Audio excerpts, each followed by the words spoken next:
అందరికీ నమస్కారం అండి. హెల్దీ వన్‌కి స్వాగతం. ఈరోజు నేను మీకు ఒక మంచి రెసిపీ అండ్ హెల్తీ రెసిపీ చేసి చూపించబోతున్నాను. మనం యాక్చువల్‌గా కాలా బట్ రైస్, తర్వాత నవారా రైస్ తీసుకోవాలంటే చాలా ఇబ్బందిగా ఫీల్ అవుతుంటాం. దాన్ని రైస్ ఫామ్‌లో తీసుకోవాలంటే. అలా కాకుండా మనం దోస కూడా చేసుకోవచ్చండి. చాలా క్రిస్పీగా వస్తుంది. ఇది ఎలా చేసుకోవాలి, ఏమేం ప్రాసెస్ అనేది మీకు చెప్తూ దాని హెల్త్ బెనిఫిట్స్ కూడా నేను మీకు ఎక్స్‌ప్లెయిన్ చేస్తాను. దీన్ని 3:1 రేషియోలో తీసుకోవాలండి. 3 గ్లాసెస్ ఆఫ్ బ్లాక్ రైస్ తీసుకుంటే 1 గ్లాస్ ఆఫ్ మినపప్పు తీసుకోవాలి.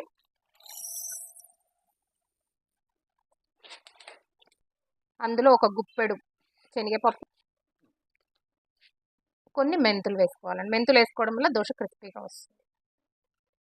మనం ఇలా ఒక గ్లాస్ మినప్పప్పు, 3 గ్లాసెస్ ఆఫ్ కాలాబట్ రైస్, ఇంకా ఒక గుప్పెడు శనగపప్పు, ఇంకా కొన్ని మెంతులు వేసి మార్నింగ్ వాష్ చేసుకుని ఈవినింగ్ గ్రైండ్ చేసుకోవాలండి.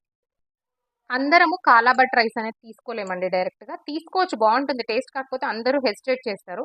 కాబట్టి ఇలా టేస్టీగా దోశ ఫామ్‌లో, పొంగనాల ఫామ్‌లో ఈ ఒక్క పిండితో మనం 2 టైప్స్ ఆఫ్ టిఫిన్స్ చేసుకోవచ్చండి. అవి ఏవేవి చేసుకోవచ్చో కూడా నేను మీకు మీకు చూపిస్తాను. ఒకటేంటంటే దోశ ప్రిపేర్ చేసుకోవచ్చు, పొంగనాలు ప్రిపేర్ చేసుకోవచ్చు. ఇది మనకు చాలా హెల్త్ బెనిఫిట్స్ ఉన్నాయండి ఇందులో. చాలా మంచి యాంటీ ఆక్సిడెంట్స్ ఉన్నాయండి. ఇది తీసుకోవడం వల్ల మన రోగనిరోధక శక్తి చాలా బాగా పెరుగుతుందండి.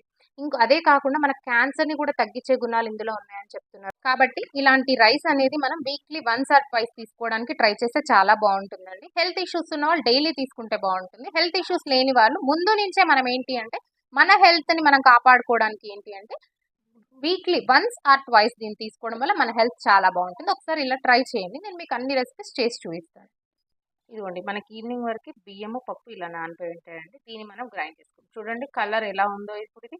కానీ కలర్ ఇలా ఉందా, టేస్ట్ మాత్రం చాలా బాగుంటుందండి. దీన్ని మనం గ్రైండ్ చేస్తాం. పిండి కూడా ఈ కలర్లోనే ఉంటుంది, కానీ దోశ మాత్రం చాలా టేస్టీగా ఉంటుందండి. పిండి ఇలా మనం మెత్తగా గ్రైండ్ చేసుకొని రేపు మార్నింగ్ దోశ పోస్తాము. మార్నింగ్ లేవగానే పిండి ఇలా పొంగిపోయింది చూడండి, ఫర్మెంట్ అయిపోయింది. దీన్ని తీసుకుని మనం ఇప్పుడు దోశ పోస్తాం. సేమ్ నార్మల్ దోశ ఎట్లా పోసుకుంటామో కొంచెం ఆనియన్తో వాటర్ రుద్దేసి దోశ అనేది మనం నార్మల్ దోశ ఎట్లా పోసుకుంటామో అట్లా పోసేసుకోవడమే. ఏం డిఫరెన్స్ ఉండదు.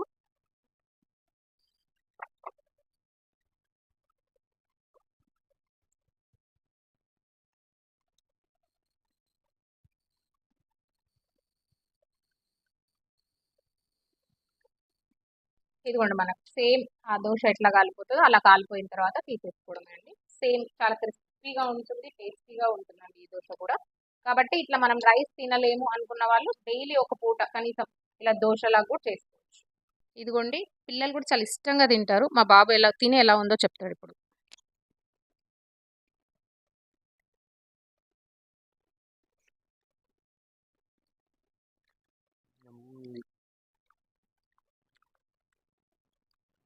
చాలా అంటే చాలా టేస్టీ ఉంది. నార్మల్ దోశ అన్నట్టు క్రిస్పీగా ఉంది.